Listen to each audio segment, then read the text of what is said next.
why don't we take a look at the first clip that you brought, and if you could go ahead and set up what that is. Sure. I mean, for anybody who doesn't know the story, Kodi plays Owen, who is a brutally bullied kid. He has such a hard time at school, and his parents are going through a divorce, and he really has no friends. He's very, very lonely. And there is another family, or so it seems, that moves into the building, Richard and Chloe, and he sees them move in one day, and one of the first things that Chloe tells Kodi is that they can't be friends. And he's desperate for a friend. He's thinking, what did I do?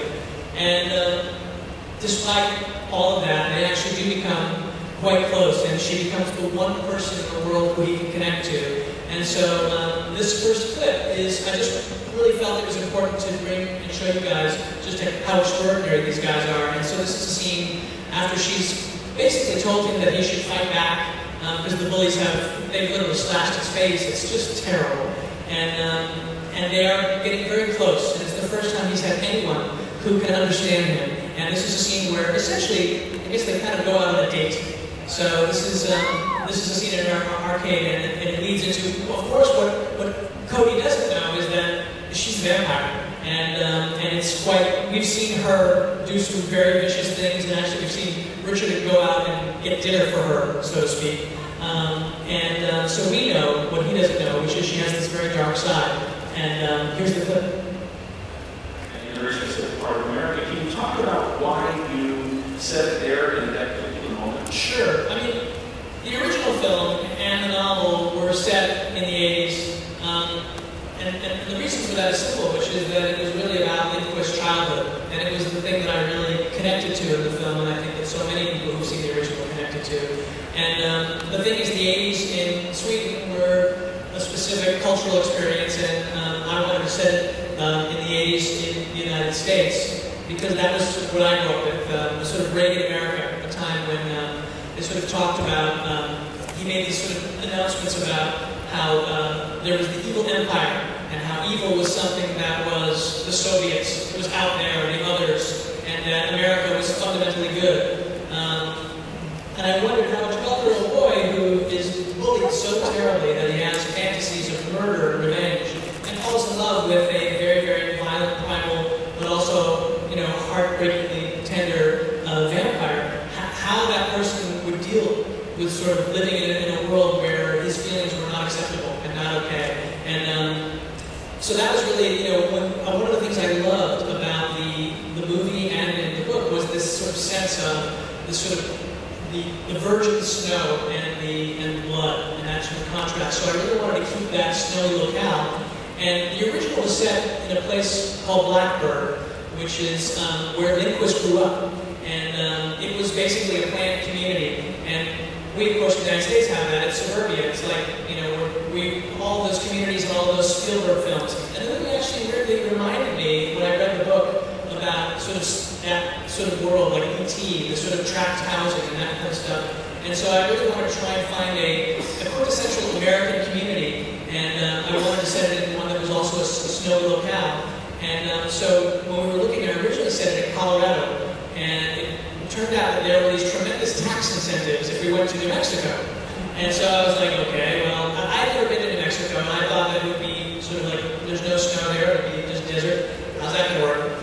And then they explained to me, no, it's the hot desert. It actually gets quite a lot of snow. It's John Ford country. Like you see sort of great, grand American vistas. And then I got very excited. And actually, when I was writing the script, Drew Goddard, who wrote Cloverfield, is a friend of mine. He's a huge fan of the original. I'm sure you guys all know him very well. He's loved here because of all of the amazing stuff that he's written, and Cabin in the Woods and Jimmy Asher, which Richard did with him. And so he said to me, when I was looking for a place to set it, and I mentioned Colorado, he had gone to college there, and he said, oh, that's a perfect place to set it. And so I was like, okay, great, because I wanted it to feel sort of like a small community, or a tract housing kind of community that I grew up in, but I didn't grow up in a snowy place like that. So when he suggested that, I thought it was great. When somebody suggested New Mexico, they said, well, what about Los Alamos? And that immediately made me think, oh wait, the atomic bomb. Talk about a community that grew up sort of overnight for a very, very unusual American story.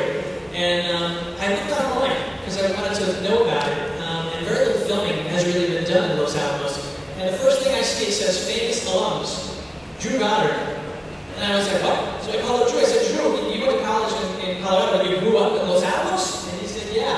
And I said, well, what about that story? He goes, oh, yeah, that's like my childhood. You should set it there. And so that was actually why I chose it. And that's sort of how we ended up there. We were the first people that were shooting like in Los Alamos Middle School, and it was really, it's an amazing place. It's got a very unique history.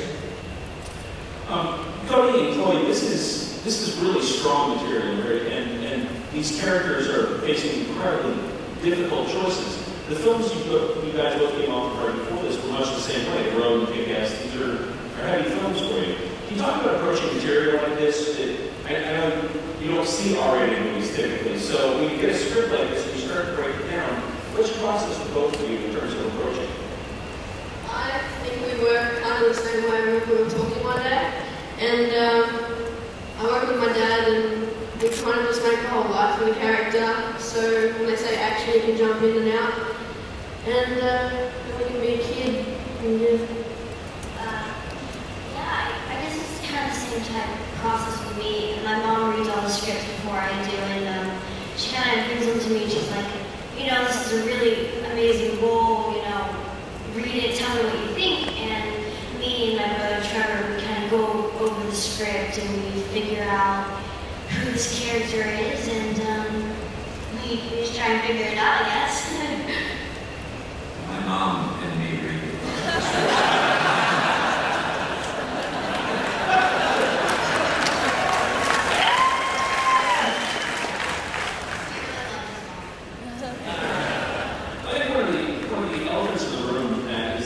The original is a great film. And I know our first conversation about it, you love the original. I do. I think it's a masterpiece. Yeah. Can you talk about what you felt when they first offered it to you, and then the decision to take on something that you already know has been done well? Sure. And what kind of